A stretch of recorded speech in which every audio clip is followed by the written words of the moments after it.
नमस्कार, मैं हूं ब्रह्मदत्त दुबे और आप देख रहे हैं सागर एक्सप्रेस न्यूज। हमारे साथ मध्य प्रदेश के पूर्व गृह मंत्री मौजूद हैं और आज जिस अंदाज में हिंदुस्तान के वजीर आजम ने कहा है कि वो चौकीदार पूरी भारतीय जनता पार्टी चौकीदार, मध्य प्रदेश में भी भारतीय जनता पार्टी के कई लोग चौकीदार बन चुके हैं, समाज की अब रक्षा करेंगे ये संकल्प है। तो जाहिर है विपक्ष लगातार चौकीदार को लेकर आरोप लगा रही है, तो क्या कहेंगे ये आरोप उनके कितने सही हो? चौकीदार सबसे से असलियत में चिड़ क्यों रहे? देखिए, चौकीदार शब्द जो है उसके पीछे जो उसका उद्देश्य है वह हमारे देश के प्रति हमारे कर्तव्य और देश के प्रति सुरक्षा, इसका अर्थ होता है चौकीदार। चौकीदार का मतलब कोई ये नहीं होता कि कोई डंडा लेके ड्यूटी करने वाले को चौकीदार कहते हैं। देश के कर्तव्यों को समझना, देश के कर्तव्यों के अनुसार आगे बढ़ना और इसके साथ साथ देश की सुरक्षा की चिंता करना और देश के हर नागरिक में ये भाव कि हम देश के चौकीदार, चाहे वो शिक्षा के लोग हों, चाहे सेना के लोग हों, चाहे जो भी हो, सबके मन में ये भाव आए कि ये देश हमारा है, हम इस देश के चौकीदार हैं। इस देश में हर स्तर पर इस देश की सुरक्षा करना और हमारे देश हर दिशा में आगे बढ़े, ये हमारा हम सबका कर्तव्य है। ये कर्तव्य बोध माननीय प्रधानमंत्री जी ने आज के इस कार्यक्रम के माध्यम से देश की जनता को दिया है।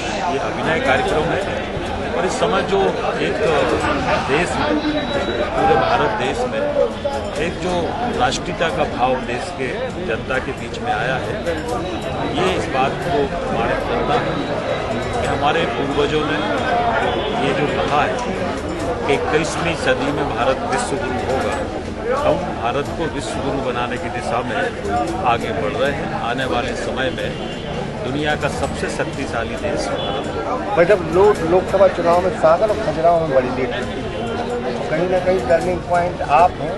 सागर लोकसभा में जो आप कहेंगे वो तय होगा, ये कहते हैं पार्टी इतनी लेट नसीब की वजह क्या है? देखिए, दो कारण हैं। अभी एक तो यहाँ पर सागर में, खजुराहो में चुनाव में अभी समय है, 12 मई को सागर में मतदान है, अभी लगभग हमारे पास 1.25 महीने का समय है और इसलिए समय पर निर्णय पार्टी करेगी। भारतीय जनता पार्टी में कोई एक व्यक्ति निर्णय नहीं करता है, सभी लोग बैठ के निर्णय करते हैं और इस चुनाव में उम्मीदवार तो हमारा निमित्त होगा। ये चुनाव राष्ट्रीय मुद्दों पर होगा, देश की सुरक्षा पर होगा और नरेंद्र मोदी जी के नाम पर ये देश का चुनाव होगा और इसलिए प्रत्याशी तो निमित्त होगा, विजय भारतीय। भाई, जब दिग्विजय सिंह जी इस अंदाज में भोपाल में कह रहे हैं कि कोई प्रत्याशी भोपाल में भारतीय जनता पार्टी को मिल नहीं रहा, क्या माने वहाँ लीड लकी भी जुड़े हुए? मैं समझता हूँ कि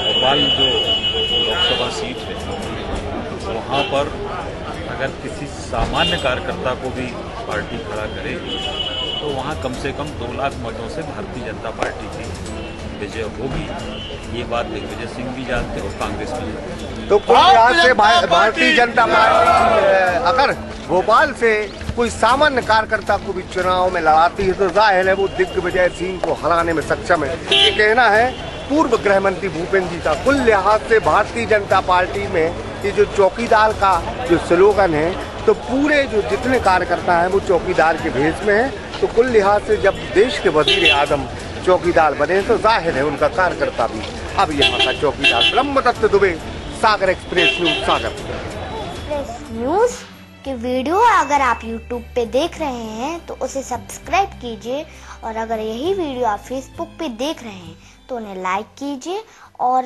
अगर आप कमेंट लिखना चाहते तो कमेंट भी लिखिए और आपका दिन शुभ हो, मंगलमय हो, यही हम ईश्वर से प्रार्थना करते हैं। नमस्कार।